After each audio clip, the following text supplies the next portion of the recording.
itu, dan ingin sekali lagi dihukum seberat-beratnya. Tidak ada toleransi karena telah memberikan sesuatu yang menyulitkan terhadap penyidik, dan dia tidak mau secepatnya itu menyerahkan diri dan tidak mau bertanggung jawab. Semoga sekali lagi dihukum seberat-beratnya, dihukum seberat-beratnya. Tidak ada toleransi, kalau bisa dihukum mati, dihukum mati. Gak ada kata-kata adanya bukti nyata. Saya bersumpah demi Allah Rasulullah, saya tidak tahu menau, saya tidak tahu perencanaan, saya tidak tahu, saya tidak terlibat sama sekali. Sumpah demi Allah Rasulullah. Tapi mudah-mudahan polisi bisa cepat menangkap pelakunya. Harus diberi hukuman yang setimpal, harus dihukum mati demi Allah Rasulullah, harus dihukum mati. Allahu Akbar, Allahu Akbar, Allahu Akbar. Halo semua, selamat datang di Queen Sas Channel bersama saya Sasena tentunya. Apa kabar? Semoga kabar kita semua senantiasa selalu dalam keadaan baik dan selalu dalam keadaan sehat walafiat ya. Oke, masih seputar kasus Subang. Ada sebuah pernyataan. Bila mana pelakunya Pak Yosep, Yoris Danu, mungkin polisi tidak butuh waktu lama, sampai 2 tahun lebih kasus ini belum terungkap. Ya, salah satunya diungkapkan oleh Pak Rohman dan juga pernah diungkapkan oleh Bapak Ahmad Taufan. Nah, lantas siapa pelaku yang sebenarnya atau orang-orang yang terlibat? Kalau kita pikir-pikir, iya, Pak Yosep Danu Yoris punya kekuatan apa? Secara finansial kalian bisa lihat sendiri, tidak yang begitu kaya raya ya. Apakah mereka punya power, punya kekuatan menahan kasus ini hingga 2 tahun lebih? Nah ini coba kita pikirkan, apakah sesederhana itu?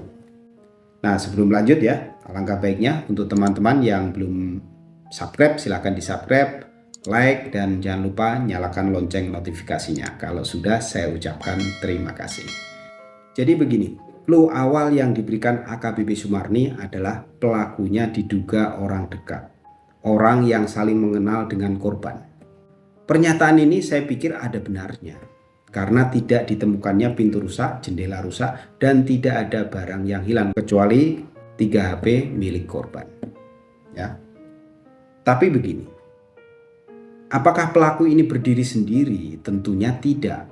Kalau menurut saya, hal ini terjadi karena suatu ada masalah. Kombinasi antara sakit hati dan harta. Ya. Bisa jadi di dalam Yayasan Bina Prestasi Nasional ini ada praktek-praktek kejahatan lain. Contohnya TPPU.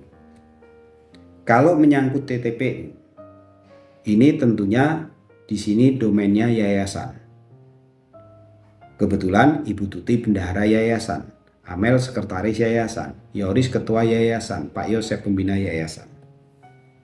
Kalaulah ada praktek TTPU, biasanya jumlahnya tidak 1 juta, 2 juta, 100, 200 juta, bisa M atau T ya.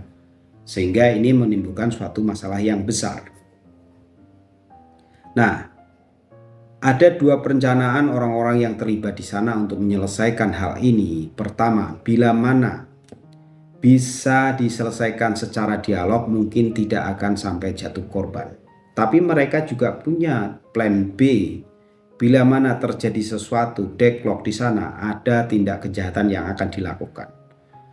Mulai dari pengancaman, penganiayaan, mungkin kebablasan hingga pembunuhan.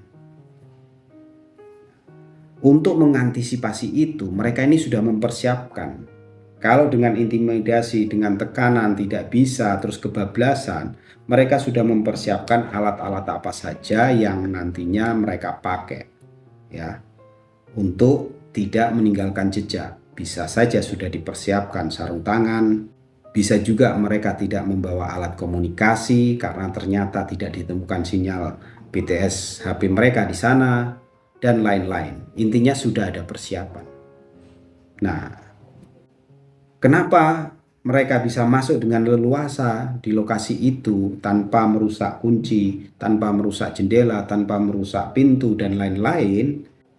dan tidak ada barang yang hilang kecuali HP, ya tentunya ini menyangkut orang dekat, ya, yang memberikan akses, yang membantu terjadinya suatu dialog, menengahi di situ, terus terjadi suatu keributan, kebablasan sehingga terjadilah penghilangan nyawa.